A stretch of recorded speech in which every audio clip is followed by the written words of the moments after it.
میں ڈاکٹر قائد علی خان، صدر شعبہ اردو، ایس پی سی گورنمنٹ کالج اجمیر سے مخاطب ہوں۔ میرا پچھلا جو لیکچر تھا اردو غزل پر تھا، جس میں میں نے تعارفاً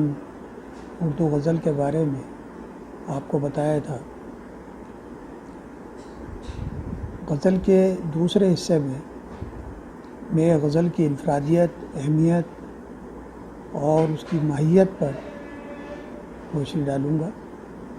اور کوشش کریں گے بتانے کی کہ اردو غزل کو آخر وہ مقبولیت دوام کیوں حاصل ہوئی جو دیگر اصناف کو حاصل نہیں ہو سکی۔ جیسا آپ جانتے ہیں، غزل کی تاریخ 350-400 سال پرانی ہے۔ جب ہندوستان میں فارسی ادب کا ارتقاء ہوا، فارسی غزل کی شمولیت ہوئی، اور غزل کا ارتقاء بھی اسی کے ساتھ۔ اردو غزل پہلے دکن میں پروان چڑھی، جہاں بڑے بڑے شعراء کرام، ان میں ملا وجی ہے، قواسی ہے، نصرتی ہے، ولی ہیں، اور قلی قطب شاہ ہیں، جو اردو کے پہلے صاحب دیوان شاعر جن کو تسلیم کیا جاتا ہے۔ یہ ایسے شعراء تھے جنہوں نے اردو غزل کو اپنے ابتدائی مراحل سے آگے بڑھایا اور نئی روایت قائم کری، اردو غزل کی بنیاد ڈالی۔ غزل کے حوالے سے جب کل ہم بات کر رہے تھے تو اس میں یہ بتایا تھا کہ غزل میں وہ جاذبیت ہے، وہ معنوی کیفیات اس کے اندر موجود ہیں،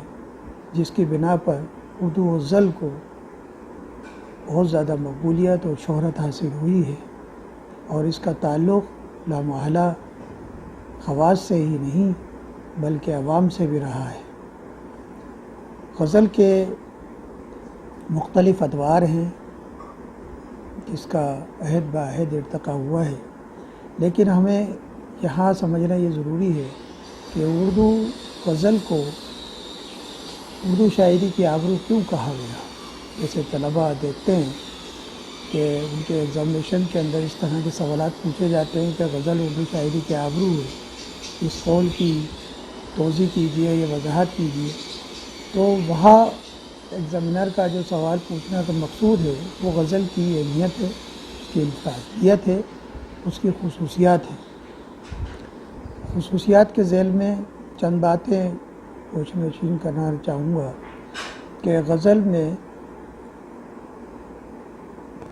مختلف قسم کے موضوعات، مختلف قسم کی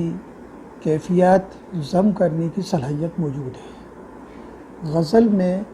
چونکہ غزل کا ہر شعر ایک اپنی جداگانہ حیثیت رکھتا ہے، مختلف عنوانات کے تحت اور مختلف موضوعات کے تحت اس کا ہر شعر اپنے آپ میں مکمل ہو سکتا ہے۔ اگر ایک شعر میں اگر کوئی بات مکمل نہیں ہوتی ہے تو چند قطع بند اشعار بھی اس میں پیش کیا جا سکتے ہیں، اور ایک معنی کو تسلسل کے ساتھ بیان بھی کیا جا سکتا ہے۔ غزل کی یہ ایک بڑی خوبی مانی جاتی ہے، جہاں نقادوں نے اس کو ایک کمی شمار کیا تھا، لیکن یہ ایک بہت بڑی خوبی غزل کی ہے کہ جس کی وجہ سے ہمیں غزل کے وہ اشعار بخوبی یاد ہو جاتے ہیں جن اشعار کو ہمیں بآساری یاد کرنا بڑا مشکل ہوتا ہے دیگر اصناف کے مقابلے۔ مثال کے طور پر قصائد کے اشعار لے لیجئے، یا